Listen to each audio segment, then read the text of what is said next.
Hey everybody, I'm John Krewson. And I'm Jeff Barczewski. Welcome back to another edition of Raise the Bar. Today we're talking to Laura Barczewski from News Channel 5, KSDK, and Jeff Barczewski's daughter. This just in, some breaking news. Laura has been promoted to weekend anchor for the Sunday 5 p.m. news. Awesome. Congratulations, Laura, and I hope you guys enjoy the episode.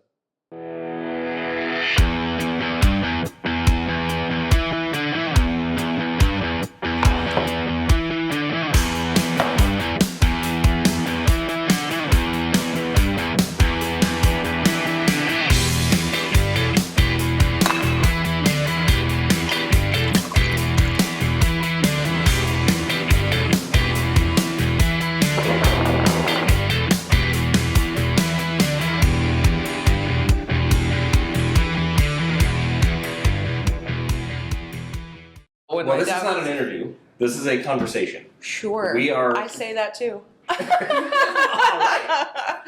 Okay.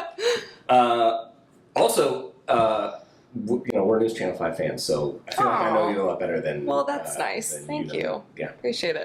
What is your official title at News Channel 5? So I'm Laura Barczewski. I'm a nightside reporter and multi-skilled journalist. Okay, let's break that down.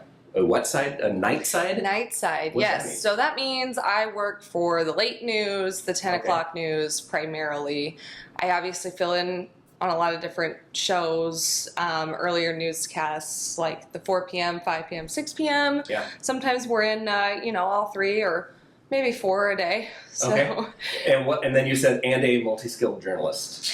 Yes, so multi-skilled journalist and multimedia journalist are interchangeable. Okay. And so that means that I can shoot my own video, I write my own stories, I edit my own stories, put them on television, can even do my own live shots, though we don't do that here. Just for safety. Do your own live shots. So a live shot is when you see a reporter out in the field, they're not in a studio, they're giving you the live news on the air. It's a minute and a half, sometimes 3 minutes. Okay. It just kind of depends on the day, but... So this sounds to me like you're holding the camera a lot. Mm-hmm. Yeah, I would say about half the time. Sometimes I'm working by myself, and people think that, we have all these people that do things for us. Yeah. It's not the case. Really? Okay. Not at all. So I work with some great photojournalists almost every day, and photojournalists are just your photographers, just a little spicier word for it, but so I work with them, but I'm also one myself, so it gives a better understanding of everything you're doing, and just makes everything better when you understand how the photography part works, but you also understand the writing part. Yeah. And then it's even better when you have a photojournalist working with you, because then the story is just really that much better. So yeah, you'll see a lot of people around here in St. Louis doing their own video, no kidding, writing and everything like that. Okay. So you just came back from Jeff City. Yes. But when I asked if it was a late night, you said, yeah, we left last night. So who was we? So that would be me and a photojournalist. Okay. So a lot of times whenever you see us live on television here, for safety reasons, we are going to be with a photographer or photojournalist. And that's just, the nature of it. It's just, it's not really safe to be doing live television by yourself. We've seen people get hurt. Oh, really? Yes. And so, it's tough out there. Wait a minute. Tell me more about that. Is there a story there? Or So, not for me personally, but people have unfortunately been attacked, in the line of duty, on live television. It has happened before. It's not the most glamorous part of the job, but yes, unfortunately, there are people who do not like reporters, and that's just something that happens. It's part of the job. But just having the other person there. Yeah, having that is good. It's just more safe, and especially when I'm reporting at 10 p.m., you never know really where I could be. So, Yeah, okay. but yeah, so we went down to Jefferson City. Yesterday was election day. I was covering one of the Republican candidates for governor. He actually ended up winning the nomination. And so we did a couple of different live shots, interviewed some people there.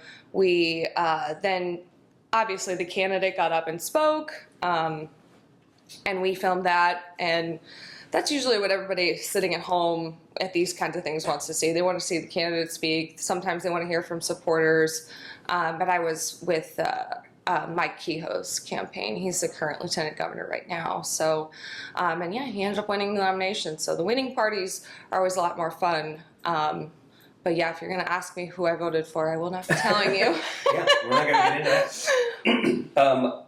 But there's a lot to explore there, just in that scenario. But before I get into that, how was it decided that you were going to the Kehoe campaign? Well, so my manager, when they were making the election plan, because we always usually have a big plan for this sort of thing, and we bring in more staff, and we're on air longer, things like that. But he called me and he was like, "So, which candidate did you want to cover? What do you think would be best for that evening?" And so I just, I got to pick, and I've been to Jefferson City a lot, so it was really I used to work there. That's kind of where I started my career, in Columbia and Jefferson City when I was at Mizzou. And I said, well, I know Jefferson City pretty well. I know the other, two people who were covering the Republican side of the governor's race did not really. So I said, well, I'd be happy to go down there and talk with them. I know a lot of the political people, so it was really, there wasn't like a whole lot into that decision. But. Okay. Well, what if there was some competition there? What if some of the other reporters, correspondents, also wanted to head down there and cover that? Is that between you? That's a management decision. Really? Yeah. Okay. We don't really. It was kind of actually interesting that I got to pick where I wanted to go. Normally, we're kind of just given an assignment and we go out and do it. Obviously, every day we have to come up with story ideas. So when I get to work, we have a big meeting, and it's our editorial meeting. And usually you have to come with like 1 to 3 story ideas for the day of what we should cover. And sometimes you get assigned them, but a lot of times you don't. There's so much going on already that they're going to say, oh, I think, you should cover this story today. And then you go from there. So a lot of times it's just not as up to us as people might think it is. But so you come in with 3 ideas. Yep. Every day. At a maximum. Yep. Okay. Is this like 7 days a week? Yeah. I mean, it's your average work week. So I work from Sunday to Thursday on the 10 p.m. show. Okay. So what time? So your delivery is 10 to 10:30, but plus some filling in for some other. Yeah, so I get to work at 2 o'clock, and then at 2:30 we have our meeting. Okay. Then I get my assignment, and it's usually by 3 o'clock. How long is that meeting? It's about a half an hour. And how many people are pitching 1 to 3 ideas? So there's 3 reporters on our show most of the time. And then you have the anchors who are at the desk guiding the show. You have producers who are writing the show, you have other managers and all these people. Like, everybody pitches in ideas. It's just part of our job to find the stories, bring them to the meeting. Okay. And so it's just like kind of a checklist, if you have your job duties. And so there's a number of ideas that show up in that meeting. How many of those actually make it to the show? Let's see, probably 3 for sure, because each reporter gets a story. And then, there may be some other ones that we kind of pick up along the way that aren't covered by a reporter. Maybe they're just covered by a photojournalist who goes and doesn't do a full 2-minute story on it. So probably, 5-ish. But then you also have to remember, there was a whole other section of reporters from what we call day side shift. So you have day side shift and the morning shift, night side shift. So all of those things can end up in the 10 o'clock show, which is kind of how you wrap up the day, really. Yeah. Okay. But that number of ideas that go into the show is a smaller number. Yeah, it's 3 to 5-ish. Yeah. Mhm. Okay. That's the number that comes out at the end of the day. That would be, the reason that I'm asking yeah. is that in our world, we could build every feature that somebody comes up with, but a lot of the feature ideas that people come up with in software aren't great ideas, but they kind of have to be compared against some of the better ideas to decide which of the ideas get picked and built and delivered. So we're really into this idea of pitching lately, of getting all of those ideas out there, knowing that we're going to throw some of them away. Do you have any insight into the decision-making process of like what to work on, what not to work on? Yeah, so typically you want to assign your 3 reporters some of the most important stories, at least for that section of the day. So that's, 3 to 10 o'clock pretty much. And that's just, it's like, okay, we're going to give them the most important stuff.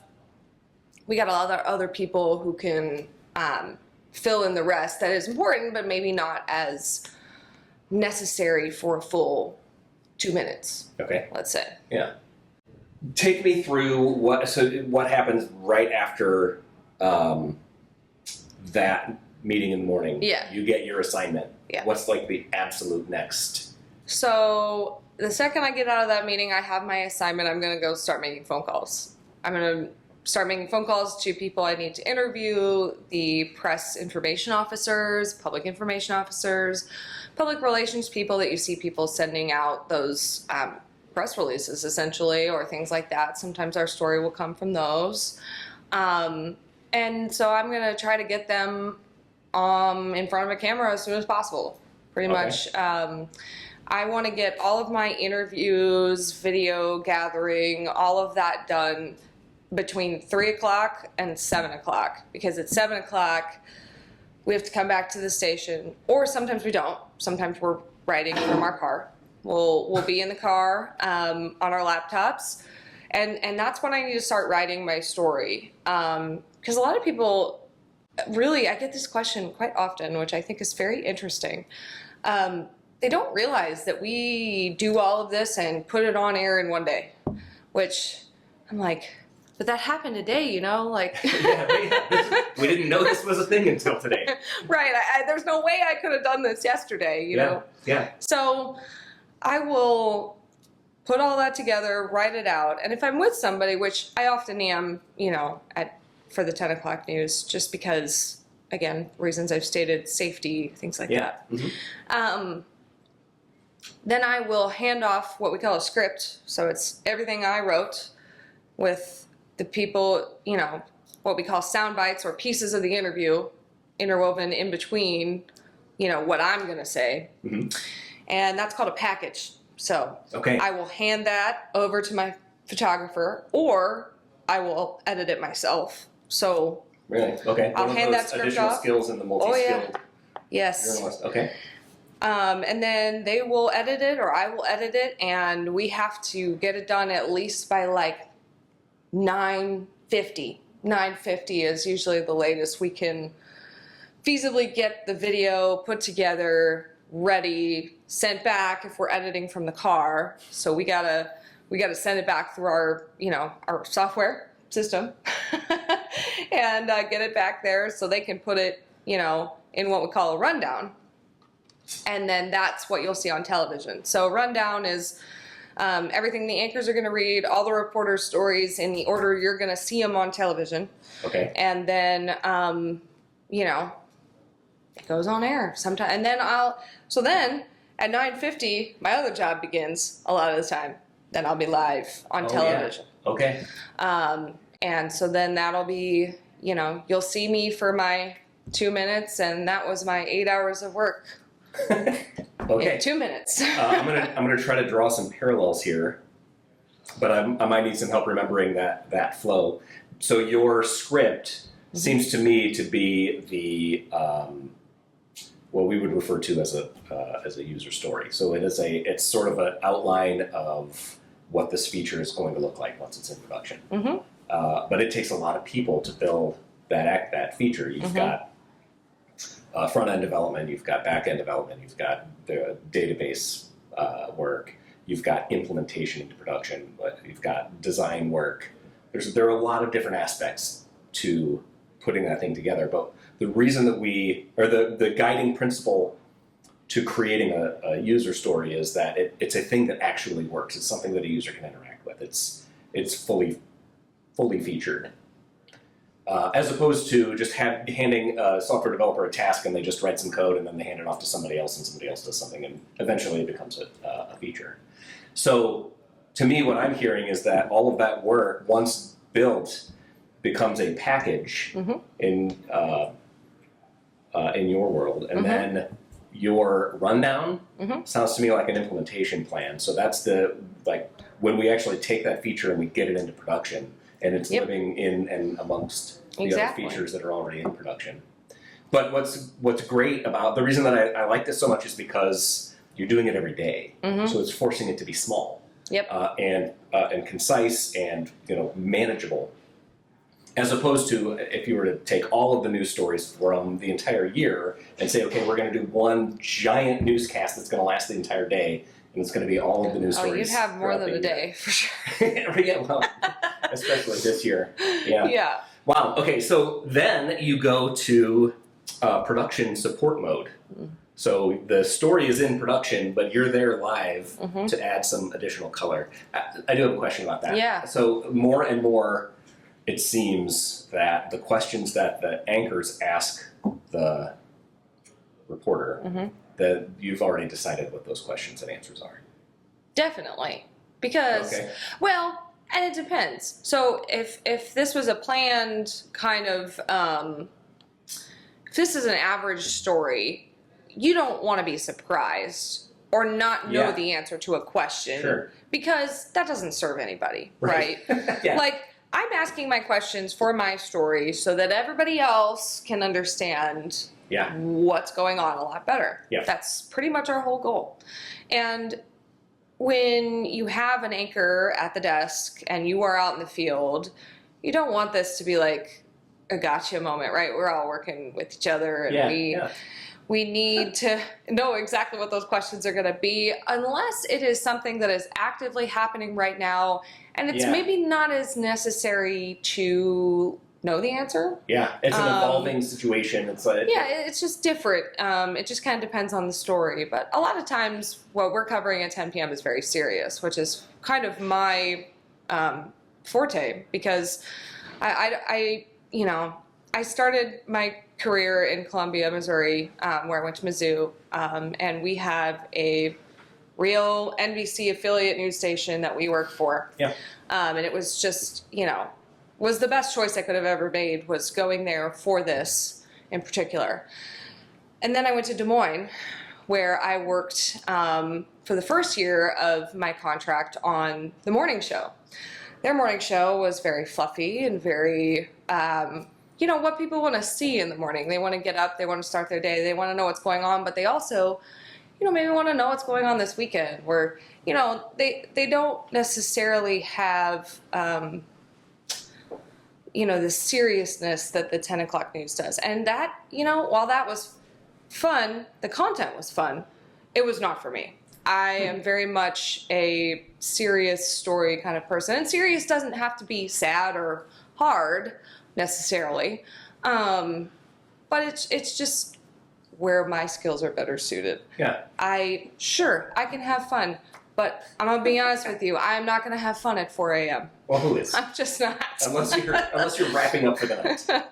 So we're telling people some serious stuff, and we can't necessarily not know the answer. Yeah. So then my question is, why not put the answer to the question in the package? Why have those questions and answers if they're pre-decided? It seems to me that there's a purpose for it.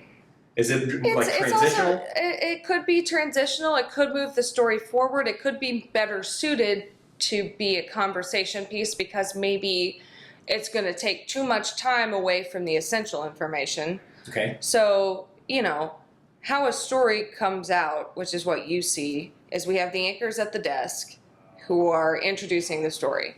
Then they're going to send it over to me, and I'm going to introduce my package, essentially. Okay, So yeah. I'll do a little 30-second max introduction to my package that I worked on all day. And this is all kind of like, the intro stuff is made like getting you there, getting you to the essential part of the story. And then at the end, which is often where we may have a question. Now, questions aren't like something that I actually deal with on air every day. Okay. So at the end of a story, I'm going to wrap it up and I'm going to like usually move the story forward. So what's happening next? What action is coming from this? And it's kind of a conclusion. But if there's a question, it's like, well, this either needed more discussion, maybe it didn't fit in the story, or it's just kind of a fluid situation. For example, on a breaking news story, which is like, in my case, a lot of times, unfortunately, it's a homicide. It's just kind of, you know, the reality of late news. And quite frankly, the reality of the city we live in right now, the area, the region. And so sometimes there'll be questions there because maybe we couldn't get to all of that at once, or, you know, it's just how we need to end the story to move it forward, or maybe even clarify something. Might have to clarify something because a lot of these situations can be very confusing. So that's kind of where you would have a question and why it would be necessary, even if you know the answer and they know the answer, but you sitting at home on the couch, maybe asking this question yourself, and we want to try to answer it for you in maybe a better way that is clear. How does that coordination work then? Like, if it's planned, when do you find out? How do they decide whether or not you're going to do the thing? It could be in the minute before. Oh, really? Okay. Oh, yeah. Okay. So when you maybe see, so a lot of our rundown is built by like anchors introduce something, maybe they talk underneath some video, right? You'll be seeing something, they'll be saying it, and then you'll have pieces from the interviews, the people we interview every day after that. So when somebody else is talking and we're not like, you know, us ourselves talking on set, I mean, we can be talking to each other, texting, we have our phones. So that question could happen in the minute before, or it could happen earlier. I don't know, maybe like when the script's approved. So hopefully that's at like 8:30. Yeah. So we may know by 8:30, or it could be the minute before, like, hey, I want to ask you about this. And then they'll get in my ear because we're listening to the show, right? We're listening to our producers. We're listening to what the anchors are saying because that's how I'm going to hear when they're pitching to my story. Yeah. So it could be in literally that minute before when you're hearing some other interview and they're saying, okay, I want to ask about this. How long have you been on the night side in St. Louis? So I started out on a really wonky shift. That was really awful. And that was a mixture of all 3 shifts, which was... Oh, wow. Yeah, I don't recommend that to anyone ever. It wasn't really a choice. But, so I came here and I worked... From Des Moines, or...? I came from Mobile, actually. Oh, okay. Mobile, Alabama. So I went from Columbia to Des Moines. I worked in Des Moines for 3 years, and then I worked in Mobile, Alabama for 2 years, and then I came back home. And so I came here and I worked this weird, like, it was like Thursday to Monday. So then I worked for the 4, 5, and 6 p.m. newscasts on Friday and Monday. And then on Thursday, I worked for the night side shift, which is the 10 p.m. newscast, which I do now.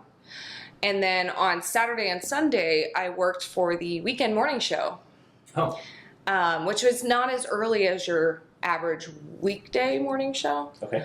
But it was still 5 a.m., Okay. which is not after Friday of... Yeah, of working till 6:30. Yep. That's kind of how it goes, though. When you first start somewhere, Yeah. you don't necessarily have the best shift, or you work on the weekends. I worked on the weekends for a very, very, very long time.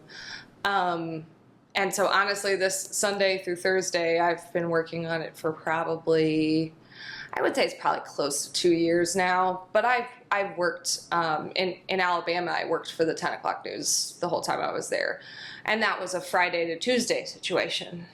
Okay. So yes, we have wonky weeks and hours and. What is the what's the ideal placement? I don't know.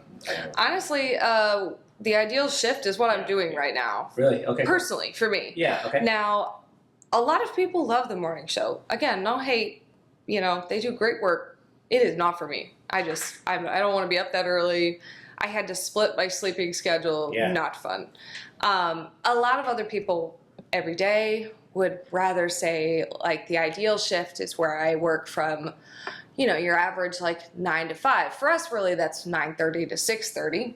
But you know, that's like the ideal Okay. shift. Yeah. All right. For most people. Okay. But I don't. I like being awake at night. I always have. I always stayed up late. I'm sure my dad didn't like that. He'd come in and find me reading a book at 1 a.m. and be like, "What are you doing?" But yeah, no, I've always been a night owl. I just have. So, people might find it strange, but sometimes there are days when I do not get up until noon because, listen, it's different. Yeah. So when I get home, it's 11 p.m. usually, or later, like last night. And then I eat dinner just like everybody else would when they get home at 6:30. Oh, yeah. So I'll eat dinner, and then I stay up until 2:30, 3 o'clock, which would be your average 10, 11 p.m. Yeah. And it's basically just kind of shifted. Like my whole day is just shifted. And then I'll sleep, and sometimes I'll get up, and a lot of times I will get up and work out. I used to be a fitness instructor. So I'll get up and I'll work out, and then I'll take a shower, sometimes take a nap. And then, I get ready for work, and I go to work at 2 o'clock. So I really like that. I can get up and do stuff before work. It's really kind of nice. But 2, I hate alarms, so I cannot get up. So it's just really nice for me to not have to worry about that if I don't have to. Nice. Okay. So it's more along the lines of your personal circadian rhythm than what goes on at the time. Yeah, exactly. Okay. But also, the storytelling for that particular newscast is best suited for my skills. Like I said, I don't like the fluffy stuff. I like to watch that stuff. Yeah. However, I don't like to tell those kinds of stories. Okay. So I'm not the one who really wants to go ride fair rides at 5 a.m., right? I did that in Iowa. Did it. Hated it. It's fine. But, that's what's nice about it, is it fits my skills, it fits my sleep schedule. So I have actually turned down the 9 to 6:30 job several times. Okay. And even though that was Monday through Friday, Sunday to Thursday is great. I love having Friday off. I can do whatever I want on Friday, whatever I want on Saturday. They're arguably the best 2 days of the weekend. So this was pretty. Especially this. I don't really want to change anything about my schedule at all. So you make stories on a daily basis? Yeah. Do you ever make stories on a more frequent than daily basis? Are there stories that take longer? Oh yes. So recently, actually, we've been. We have what we call special projects, or HFRs, and that stands for Hold for Release. Oh, okay. So, I don't love something that doesn't have a conclusion rather quickly. I'm one of those people, like, I had been asked before to work on investigative teams and things like that, and I have no interest. So that is because a lot of times on an investigative team, you're gathering data, you're maybe even doing some computer stuff, putting that in an Excel sheet. Oh, we do that. Some analysis. Crunching numbers. And no, I don't math. That's not for me. I quit math my junior year of high school because I knew that I didn't want to do math or science. So I was like, no, we're done with that. Nope. my dad was kind of sad about that, but you know, he's like, are you sure you don't just, I was like, yeah, I'm sure. But yeah, I was not interested in that because a lot of times you're waiting for a solution or you're waiting for something to happen that's out of your control. Yeah. And I like to have a conclusion. I like to end my day. Yeah. You know, Yeah. a lot of people, it's closing their laptop, right?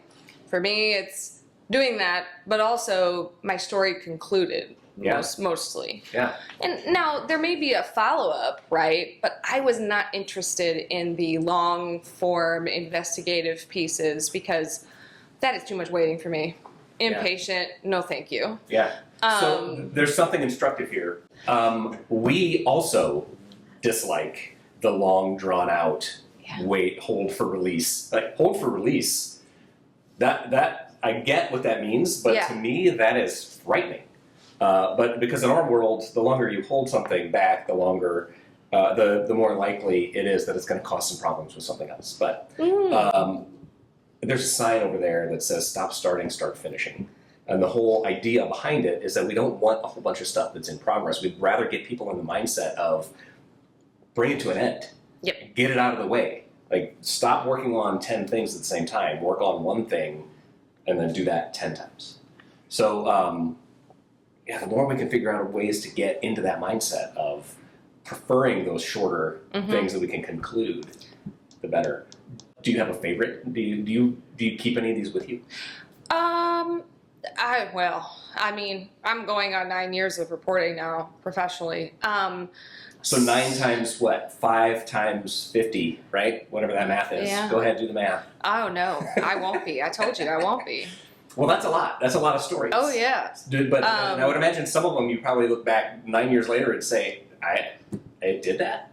Oh yeah. I mean, so I will say, though I am working on some special projects right now, and for me, special projects,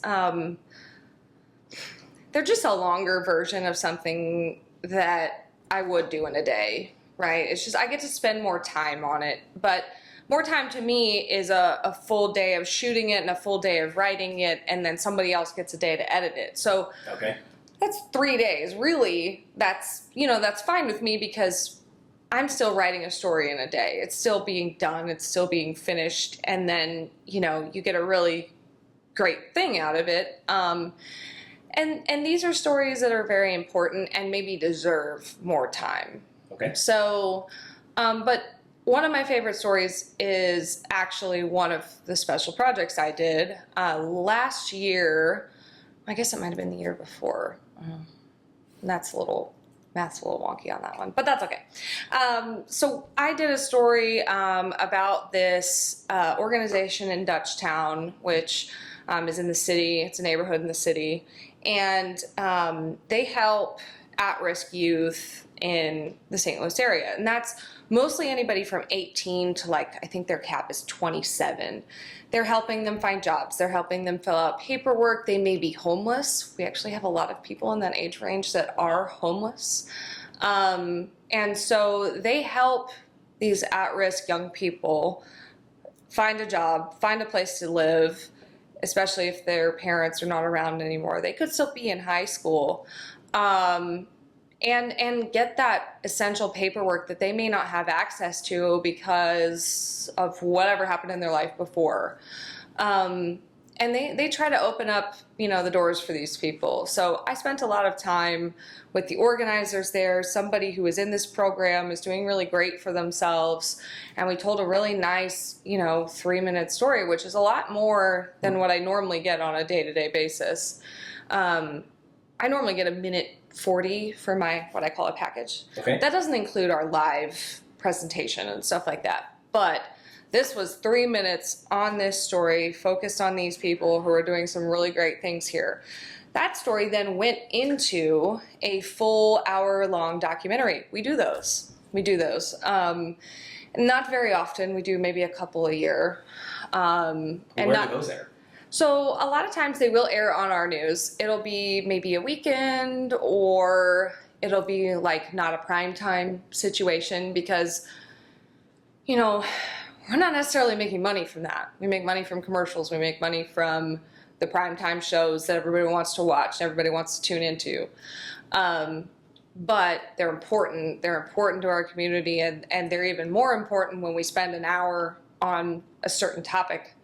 And so we have this kind of race and diversity franchise. It's called Race, Listen, Learn, Live, and then it's usually whatever subject it is. This one was teens. And so my story went into that, and we won several awards for that. I won an Emmy. I won a Missouri Broadcasters Award. And that's because... For the documentary? Or for yeah. the, Mm-hmm. Okay. Wow. Yeah. Cool. So we... Congrats. Thank you. Yeah. It's I don't really like to brag on myself because a lot of this is for other people. It's for, the community. It's for the people who really are doing their best and helping people and giving a voice to them. So I don't like, people are like, oh, you should put that in your Instagram bio and stuff like that. I'm like, no. But it is important because those things, they matter, and it's nice when they're recognized that they matter. So that's probably one of my, most favorite things I did. And right now, for one of our special projects for that franchise, we're working on a story about Ferguson, the unrest that happened in Ferguson. Yeah. It's the 10th anniversary actually this week. Wow. And so that won't be airing until later in August, but I spent a lot of time with the police department recently and how much that's changed. And so that will be my next special project I'm working on. And during the Olympics, we did push some more special projects that were things, again, we spent a little more time on, and things that we could promote at a time when we have millions of people watching us. Yeah. All right, stop. We hope you're enjoying today's conversation, but we need to talk about your cloud migration. How's that going for you? Is it taking too long? Is it costing more than you expected? Way more? Sketch makes migrating to the cloud easy. Our cloud optimization team can find out what's going wrong with your migration, fix it, and even pair with your team to upskill their understanding of the cloud environment. Now that's raising the bar. Reach out to Sketch today and find out how they can help you save time and money with your cloud migration. Now back to the bar. There's a couple things that came out of that story that I want to dig in on. First of all, I think a lot of people would be surprised to find out that 3 minutes is a luxury. Oh, yeah. That you normally get a 1 minute and 40 seconds, not Correct. a minute and a half. No, 1 minute and 40 seconds to tell a story. I find it hard to tell a story in under an hour. So there got to be some skills or tricks or techniques to figure out how do we get to a done state in a minute and 40 when we need more. When Well, that's what the web story is for. That's what the article online is for. When we can't put, obviously, we can't put our 5 to 10 minute interview, all of it in our minute 40, right? I do my best to get everything in one sentence to then toss it off to the right piece of the interview to get them to explain exactly what they want people to know. And it definitely is an art. And, I had to like writing to want to do this. And that's kind of where this all began for me. It's so funny because liking writing, but really the art is the not writing. It's what you choose not to write. That is the writing. If you like writing, you're like, I could write for 8 hours. Well, that's 8 hours worth of content. We can only take a minute and 40. The other piece that I think was interesting, what you mentioned, we make money from commercials.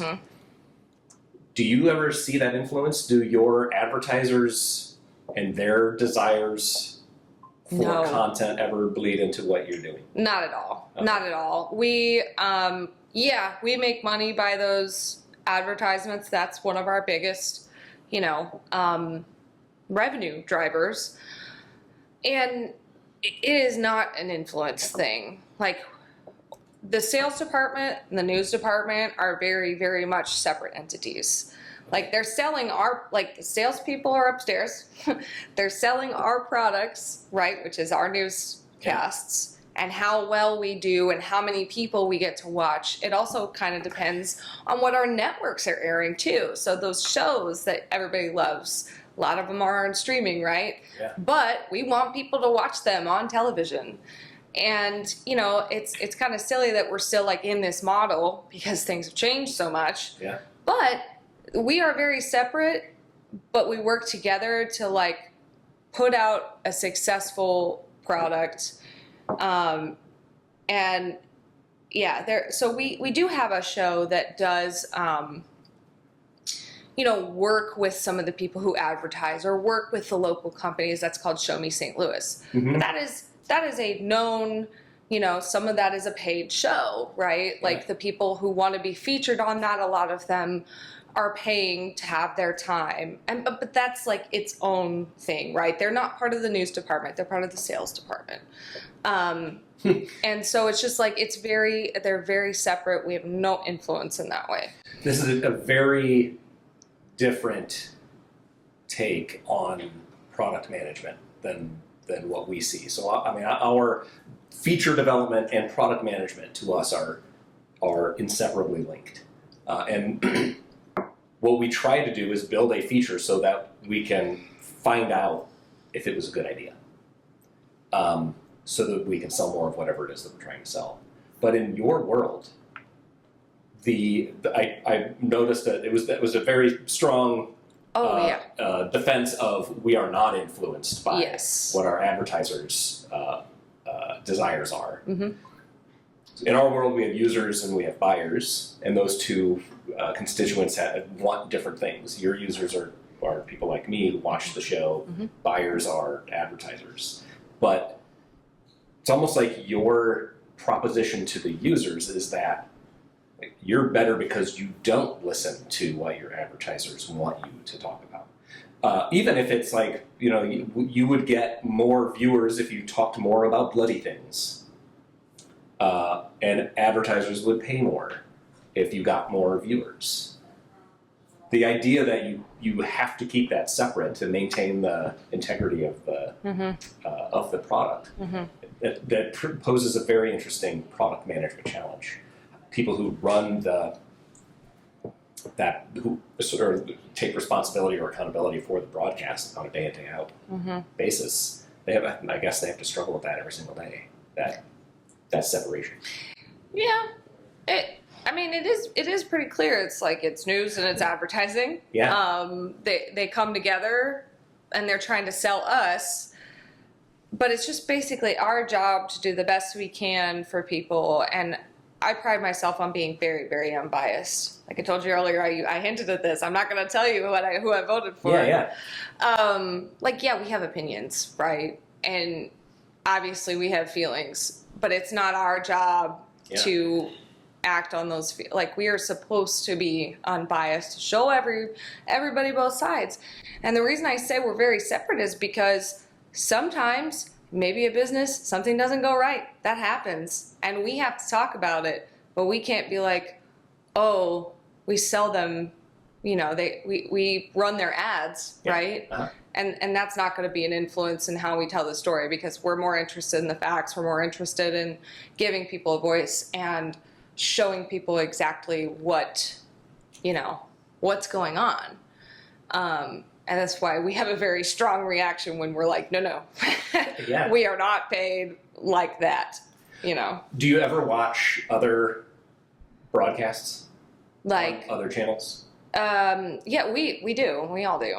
Everybody does. We're all looking at what each other's doing. That's part of like day-to-day news storytelling. So to figure out if you're on the right track with the story. But what about in terms of like, I don't know, just competitively, like the way that they tell the story or...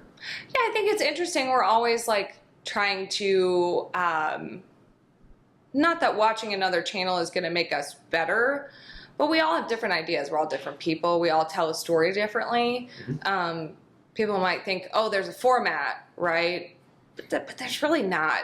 And what somebody else chooses to put in a story may not be what I decided to put in something. And there are a lot of us, we will be doing this. We will all be doing the same story. We'll all be there, right?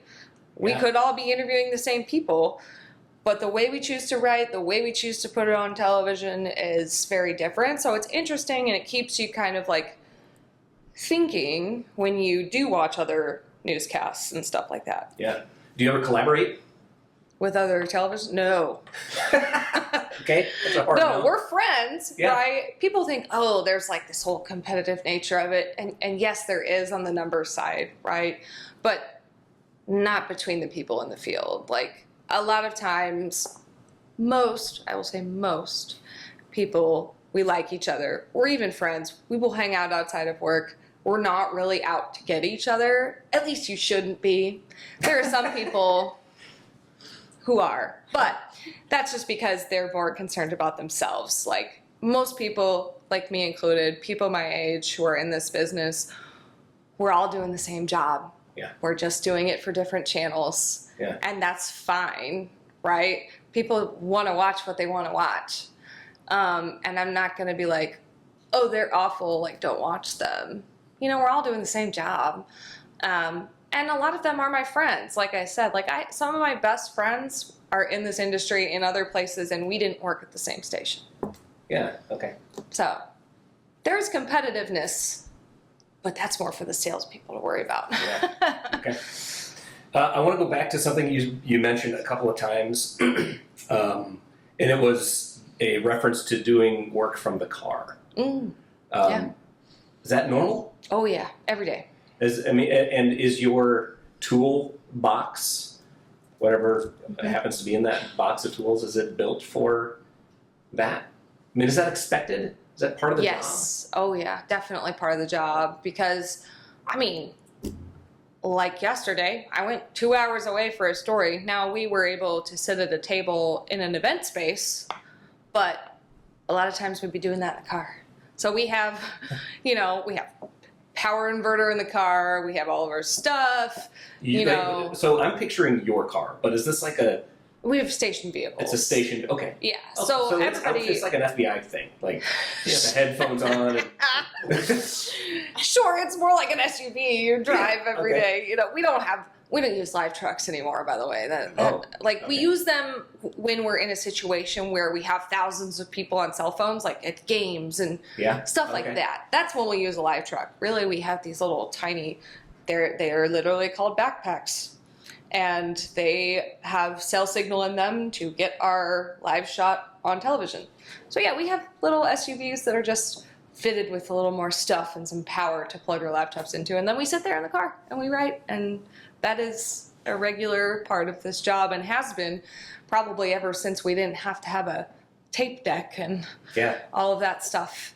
Okay. And sometimes that was even in a car. So yeah, okay. So you work out of a vehicle for the most part. Mm-hmm. That's a thing that I did not. I mean, that's a piece that changes the way that I watch the news from here forward. Can you recall within the last week or two a local story that you put together where you ran the package and you were on location for either the intro or the outro, whatever words you choose to use?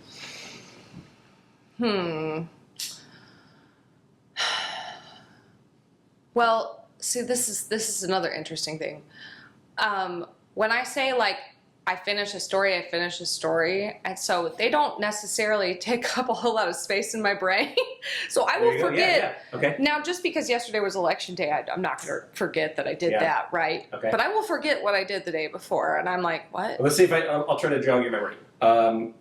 Well, I'll tell you, 2 weeks ago, I was in Nashville, Illinois, which is where some of my family lives. We had a big flood out there, lots of rain, all that stuff. That day in Nashville, Illinois, we did not leave Nashville. Okay. So we were in the car. We did the whole thing And it's out you there. and your photojournalist. Mm-hmm. Okay. Is it always the same photojournalist? No. Really? No, yeah, we have different people that work on different shifts and who have different schedules. Some people have that wonky weekend schedule. So they'll still work for the 10 o'clock news the whole time, a lot of the time. Or they'll have a weird schedule where they work for a bunch of different shows. But yeah, so it'll be me and, one of usually three who work at night. Okay, so it's gonna be one of the three people that you usually work with, and then sometimes it's not. But so do you find that you have a different working relationship with each of those three? Yeah. I would say it's all pretty different. Do you think the story comes out differently because of the differences in that relationship?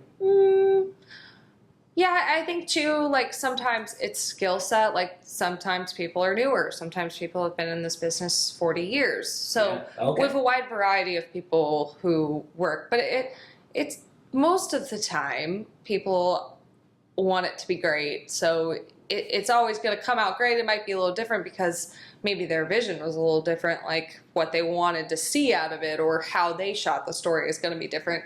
Yeah. Just like writing, how I say something is going to be different than how somebody else does. Sure. So how somebody shoots something is going to be different. So if you're writing it, you're basically defining the arc of the story. Mhm. So there's a production aspect there. There's a direction aspect there. Between you and the photojournalist, does that put you in a leadership position, at least in terms of defining what the story is? Or would you characterize Yeah. it more as you two are working together to figure out what the story is going to be? It's both for sure. Like I definitely have the main direction figured out, and obviously it's my job to write it. So there is some like I'd like to see this happen, or I'd like to, I want to avoid this. I don't think that's important. And so there is that conversation there, especially when we're gathering all this stuff. So when we're shooting video of something, and I'm like, I want to talk about that. Please, get some shots of that. And it's also a little different too, because when you shoot your own, there are still people who don't shoot video in this business. Like there are people who don't do their own video. They don't edit. They don't, they just write the story and interview Okay. people. Okay. That's very rare. So they don't write it, then who They does write- voiceovers? They do write it. Okay. They just don't shoot the video. They Okay. don't. They ask the questions and they write it. Period. Then the photojournalist takes over pretty much the whole direction Okay. from there.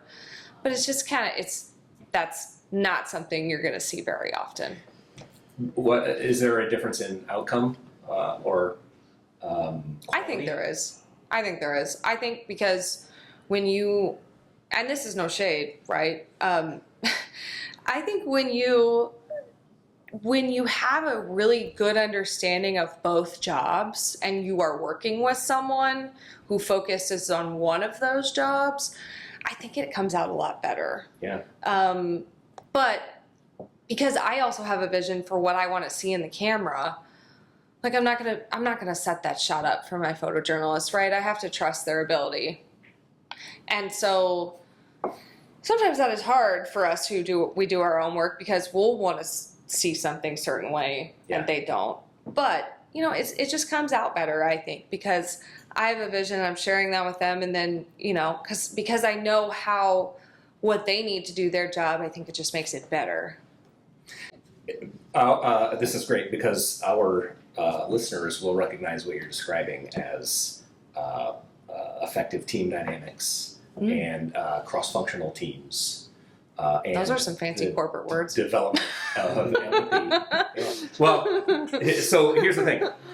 If you design an organization where you have a bunch of people who are really good at one thing, and they're a step in the process, and they receive incomplete work from the previous step, and they hand off furthered but still incomplete work to the next step in the process, you're going to get uninspired, boring products at the end of the day.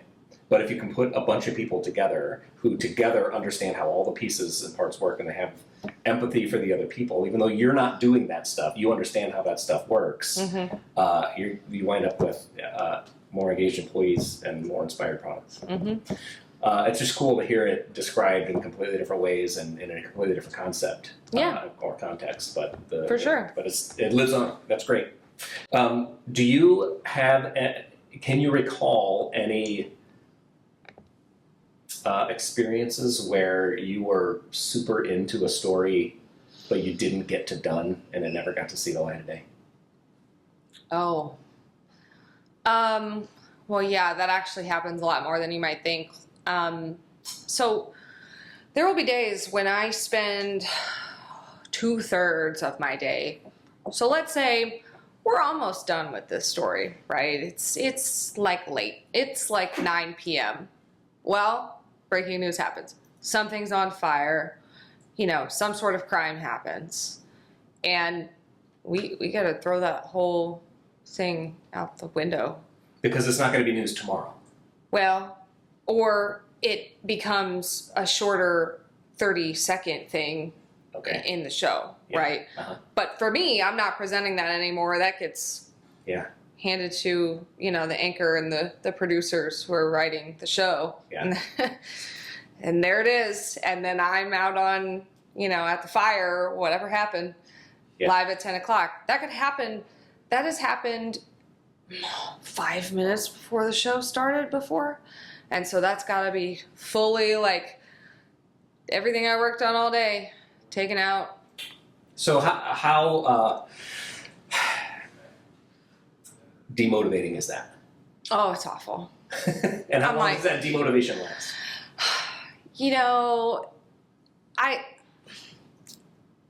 I'm sure you're gathering this, but my day ends. Yeah. Mhm. Like, so does the, demotivation, I guess. Yeah, It's just like, it happens. it does. Yeah. It happens. Uh-huh. And it's awful. It's awful. But, the next day is a new story and it's a new important thing. And it's, just how we do it. Do you think there's anybody at the station who says, man, we just spent all that money building that story, putting that package together? Oh, No? No, because that's just how it works. Yeah, okay. Everybody's just kind of okay with the idea that we produce more than we deliver. Yeah. It's Yeah. just how it goes. So you know? this is one of the more controversial aspects of delivering software, especially in enterprise, like in companies that weren't built to build software. That there's this somebody with a pencil is out to eliminate waste, and somebody would be out there saying, "Wait a minute, there's a person out there who's building things that we're not putting on the air. We got to figure out how to end that and stop doing that." Whereas what we would say is that is how it happens. Like breaking news happens, things change, reality changes, and we have to adapt, and we just have to recognize that that's part of the cost of it. Yep. Where do we go from here? Where does Laura Barczewski go from here? Well, I'll be at work today. Okay. So- Do you know what you're working on? Oh, no. You have a No. You don't know what you're working on today. No. That's great. It's not 2 p.m. Okay. You're gonna find out at like 2:30 when that. 2:30. Yep. Okay. By 3 o'clock, I will know. What, do you have any ideas for what you're gonna pitch? No, I haven't done that yet. Oh, how long does that take?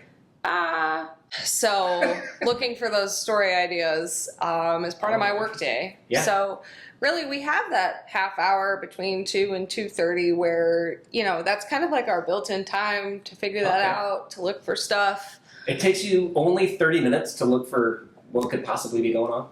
Yeah. Wow. Did it always only take you that long? Like Oh, no. you used to rack your brain? Well, it's a lot of Googling for Okay. sure. Yeah. Um, What's and- going on in St. and calling people, Yeah. we have our sources. But yeah, no, it's sometimes, when you're first starting out and you're still maybe you're trying to figure a place out or it's not somewhere you grew up. Like I grew up here, so it definitely doesn't take me as much time. And also I've been doing this for a long time. But yeah, I mean, it could take an hour or more depending on where you're at. Like when I was first starting in my career, I would spend so much time, like even outside of work, just like doing the best I could to catch up on things and making sure that I knew exactly what was going on when and that I was ready for my next day of work. And then, eventually after, the morning show taught me a lot of things, but it taught me a lot about saying no. Like you gotta, when my day ends, I'm not looking at my email. I'm not looking at my computer. Even social media is not something Well, 'cause I hopefully you'll love sleep. to do. Well, yeah, eventually. Yeah. But that's all work for me. Yeah. Like for So a lot you can of. turn it off Oh yeah, for you. I have two phones. I have a work phone and I have a personal phone. Well, the work phone is all news stuff. Yeah. I don't watch the news outside of work. Some people really, really love to watch the news. That's work for me. Watching the news Yeah. is work for me. Posting on social media, that's work for me. Interesting. So I don't check any of that stuff. I don't take work calls outside of work. I even have it in my voicemail that I am at work from these hours to these hours, and you will hear from me then. Yeah. Because I learned a long time ago, you got to shut it off. So, doing a conversation about work outside of work, that's Well, I appreciate that's you doing something. that. Of course. I feel No, honored I'm that just you would kidding. But it's just you gotta stop somewhere. Yeah. And so people who I don't envy people who work from home because there's no separation there, right? And you gotta have that to be, successful and not burn out. And so, I'll figure it out by 3 o'clock, and then I'll do the story. Now there are days like yesterday. Obviously, I knew I was covering the election. That was pre-planned. Okay. But most of the day, no. I'll see what happens. Yeah. Yeah. There are some lifers at News Channel 5, Oh yeah. but then there are some that come and go. Mm-hmm. Where do you see yourself? Well, I hope this industry has changed a lot, but I hope that I will be at Channel 5 for a long time, as long as I feel like doing this. A lot of people do leave this industry. It's very quick to burn out, but as you said, there's a lot of people who've worked at the station for a long time. Our longtime anchor, Mike Bush, a lot of people on our morning show. Our news director is Art Holliday. You probably recognize that name from, he's worked for us for 45 years, just nearly what Mike Bush has also. So, obviously they did a lot of different things, and that's kind of why I like this job. It's different every day, but, I hope to be there for as long as I feel like being on television for. And I hope someday I'll be in the anchor chair, doing the same thing they did for a long time. But, things change, things happen. There's definitely a time where I'm just, I'm not going to want to be in the field every day. Yeah. But that's definitely not right now. And, I really like my job, and I like the show I work for. And, but really the bottom line is, at this point, I'm from here, my family's here, my husband's from here. I'm going to work in news here, or I'm not working in news anymore. So. Wow. Oh, what would wow. your advice be to pretty much the next crop of reporters and journalists? Well, first, make sure you really want to do it. Make sure you really want to do it, because as I was just kind of talking about, it's hard. It's changed a lot. A lot of people don't like you. How do you find out? How do you find out if you really want to do it? How can somebody like that test it? When you're in school and you're doing this, and you get to a point where, let's say you're doing something every day, and you come home and you say, gosh, that was awful, then it's not for you. It's not for you. Because it doesn't get better. Because you're going to have bad days, right? They're going to be long days. But at the end, you either felt like you made a difference, or you felt like you had a good day. Yeah. And I think that's true with pretty much anything. If you're coming home every day and saying, ugh, I hate this is awful, or this is too hard, or you are stressed to the point where this is just, not for you, you gotta love journalism, because, we're on television, we don't make that much money. People may think like we make actor money, not by any stretch of the imagination. No way. Not even a little. Yeah, I mean, actor money. I know what actor money is. Movie money. We don't make movie money. We don't. So you gotta love it, and you gotta be sure, because otherwise, there's that whole like, oh, you won't work a day in your life. Well, you are. That's not true. That's a myth. But you gotta make sure you want to do it. And you got to make sure that you feel like you have a purpose, and that this is really for you, because once you start and once you head down that road, it's going to be long, it's going to be hard, and it may take a while before you're like, I love this every day, because it's tough. It's tough. You see a lot of stuff, right? I mean, we see what first responders see. Yeah. It is just as taxing. And anybody who gets into this, go to therapy. God, just go to therapy. Because, again, we see a lot of stuff. It's very serious. Now, if you want to do sports or lifestyle, and, you know, that's different. You could love that every day, for sure. But that's not saying it's not going to be hard. But yeah, you gotta want it, because we are certainly not in it for the money. That's awesome. And last part to that question, since you've been doing this, how have you seen social media? What has been the impact of social media on how you cover and how stations cover news? Well, a lot of times it's a helpful tool, right? Like we will use that to find stories. We'll use that to get our stories to more people, because a lot of times that's how you're consuming something, right? So it can be very, very helpful. It can also be very hurtful. Yeah. Because people, they write comments and they're not always nice. And a lot of times, most every day, they're not nice. And you know, I encourage people to be nice and read the whole story before you say something. Because that happens a lot. They'll read a headline and immediately say, oh my gosh, you know, this is awful. But I make a habit of not reading the comments. I don't read them. So that would be another advice piece to all these journalists. Do not read the comments. On that. Stories? Yeah, no, don't. Don't ever. To me, comments and social Protect media your own peace. It's like being behind the wheel of a car, where all you're getting is a headline, and you're going to make a comment about that. Well, all you're getting is this one instance where this car pulled out in front of you, and you're making a character judgment based on that one move. That, you know, we don't know what's going on in the rest of that person's life. But you've got these two big pieces of metal protecting us from each other, so we feel emboldened to say things or do things or lift certain fingers in those scenarios. Just like on social media, where we're protected by the distance from the internet. Yeah. Where I can say these things that are awful, and I feel like I have the protection to do that. No, so, like I said, sometimes it can be helpful, sometimes it can be a tool, and sometimes that's where people really want to let out whatever they got going on, right? Yeah.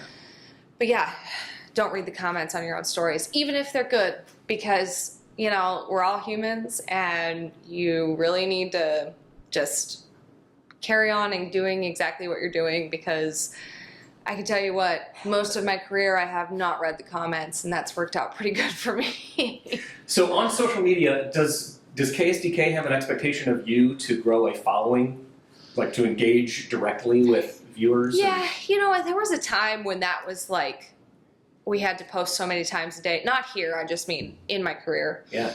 We had to post so many times, tweet so many times a day on our story. We got graded on that kind of stuff. Like that became part of, and I'm sure they still do. But no, I mean, you can do as little or as much on social media as you want. Now, not every station is like that. But it is good to have a good following and use it in your job, just because, like I said, it's a tool. And so, yeah, I mean, there's not like a heavy expectation. Like I said, you know, we're not getting graded on it. There was for a while I had to kind of let that go, right? But, you know, now it's part of our toolkit. We just, you know, we do our best. If you don't have 5,000 followers because you've been here for 45 years, that's cool, you know? Just do it as authentically as you can, and, you know, do what you want to do that helps you, that helps this job, that helps other people. Awesome. I have a couple questions. Sure. If you don't mind. Yeah. So I actually had the opportunity to go work in the Enterprise Center for Arch Madness and stuff. Oh, yeah. I was doing like creative stuff. I wasn't doing journals and all that, but there was so many journalists there, and we all had, like you mentioned, like the workroom and stuff, and everybody's working for different people. And they said that earlier, that they're not necessarily competitors, like just because you're all doing the same job, it doesn't mean you're How do you like? I feel like that kind of be distracting for me, at least. Like when you're writing and you have all that time, we're going between games, you know, so you don't have that 15-minute block to write. Like, how do you like navigate doing? Is that even like a problem for you, or are you just so used to like working on these stories that it's not distracting? I think you just kind of get used to that kind of thing, you know? Like, I think that you definitely have to tune it out. I mean, I have some really good headphones, right? Like, sometimes you have to put them in, and, you know, sometimes I'll listen to music when I write or whatever. So I definitely try to, like, narrow in my focus. And also, I mean, running up on deadline, that'll get you focused real fast. Like, I mean, I can't do much with time, you know, like I only have this much amount of time to get this done, so that's gonna kick you in gear no matter what. But I definitely am one of those people that not only do I have to work on deadline, but like things in my life have to be on deadline because they're not gonna get done unless I have a deadline. There are plenty of people in our world that hate a deadline, but I don't know how that works. Yeah. I don't know how that works. One thing that was kind of like something I noticed. I don't know if necessarily it's strange because I guess it makes sense because you're working and stuff. But you mentioned like a lot of them were locked in. They had like their headphones in and they were locked in. But when you have that bedtime to eat, like everybody just kind of stuck to themselves. Like, you mentioned that you work with a photojournalist. Is like, do you have like a team that you talk to, or like do you try to like go talk to other people like in between, or is there just not really time for any of that? You're just working. It depends. Like, if we are not like slammed, sometimes I'm eating and working. But if we are not slammed, like a lot of us will be, we'll talk to each other, you know, and two, like, we will, like, when I notice that we're both, like, for example, I'll be at a scene with maybe 2 or 3 other journalists from other outlets, and when I notice that we're both not, like, locked into our computer, headphones on, like, dead face, you know, then I'm like, oh, you're eating too. This is the sign to, let's have a little chat or whatever, but often we're not talking about work. Yeah. So, no, I just think it just kind of depends on what you're doing in the day and that kind of stuff. My last like main question, which I think you might be able to elaborate more on, is I'm in school, you know, studying for video production, but I'm also minoring in like marketing. So I'm kind of touching a little bit of like the creative side of things. Mainly that's mainly what my interest is. But I also am in the JMC department, so journalism and mass communication. So I'm dealing with a lot of like teaching, like especially like early on with my gen eds and stuff. It's a lot about journalism, mass communication. How do you approach stuff from like an unbiased perspective, right? But then also in these like creative classes, they're telling us that your biases are your ammunition for telling good stories.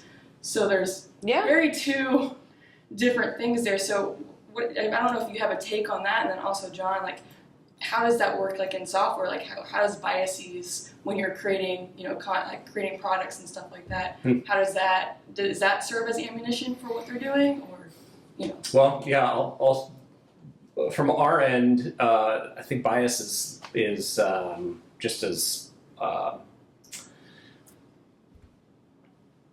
what's the word for a thing that you should avoid?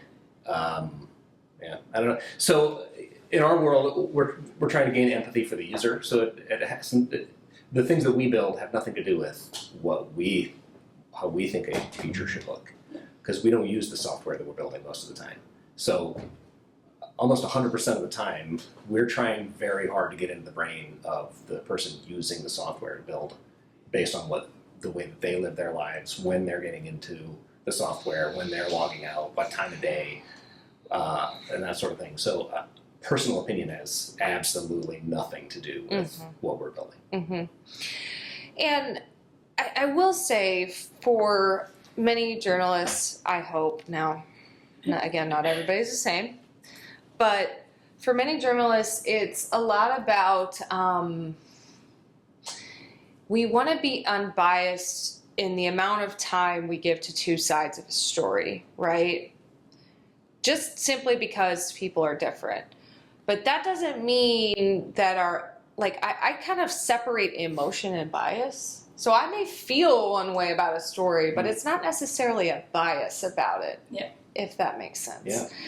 It's more about like, okay, well, I still have feelings. I'm human too. And I may personally feel one way, but that's not going to make me tell the story any unevenly. It's not going to make me tell the story unevenly. Like, I want to give as much time to both sides of this. I mean, even to the point where I'm like counting seconds in a story, particularly when it's political, right? Because to me, I'm giving a voice to both of these sides of things, and I'm not going to insert my own opinion, but I will insert my own kind of feeling. Yeah. I guess. I guess more that's like what he maybe like my instructor was getting at is like they do trigger like because you want to like when you have an objective like an initiative when you're telling a story you want to understand your audience so well that you want them to kind of understand your story and get to the truth. And what is that truth? You know. Yeah. So. And so it's like don't take the feeling away. But don't necessarily only show your opinion, right? Your opinion may be one of those sides, but you're giving as much time to the other side as you are to your own feeling and your own opinion. But usually, you know, you feel very strongly just in general about what you're talking about, or you should. But, you know, it's more about kind of gathering your feeling together. And sometimes, like, you know, there's a wall, right? Like, you know, you may think this is absolutely crazy. I don't, the whole thing's insane, and that's fine because that's what a lot of people at home are probably going to think too, right? Because, you know, there will be days when I'm like, you want me to what now? But, you know, you're showing both sides. You're showing exactly what happened, and that's more important than your own personal opinion. Leave the viewer to draw their own. Yeah, that's exactly what we want. We want people to have a voice. We want people to be informed, and then we want them to, you know, have their own opinion. Neither of those are right or wrong, right? Nobody's going to agree on everything. That's just life. All right. Well, I know that this time is protected for you, so I want to say thank you for donating some of it. Of course. I've always sort of from afar been fascinated by the process of getting these stories on the air on a daily basis with a very limited amount of time. So, well, thank you for having me. Yeah. I'm sassy. It's just how I am. Well, that's I think that's our intro to this episode. But yeah, no, it's been cool to talk about it, and you know, we definitely want people to know how this works, and we don't necessarily always have the time to tell people. So, you know, hope people learn a lot from it. Right on. Yeah. Well, thanks. Yeah, thank you. There's a lot in there. Yeah, there was a lot in there. Yeah. I was amazed at how you kept going. I mean, it just flowed. Like you kept asking questions. She would say, she would say something, and I would have 5 questions immediately. And I was, I got to say, I was kind of proud of the fact that I was able to keep those 5 questions in my head because I'm the guy that's like, okay, 5 questions. Question 1, and I forgot the other 4. But I thought the whole all day, an entire work day to deliver 2 minutes. Yeah, that's fascinating. Yeah, and it's valuable. And nobody bats an eye. Nobody's like, oh man, 8 hours. We should have 8 hours of content. Yeah, and then breaking news can happen, and they have to dish it. Yeah, you know, and not, can't worry about it. You got to go on. Yeah, and be happy with that. I mean, just it's the way it is. Yeah. Well, I hope you enjoyed the episode. I'm just going to ask a quick favor. If you could just find that like button, and if there's a share button anywhere in the vicinity, if you could hit that one as well, I will send you a personal thank you. Have a good one.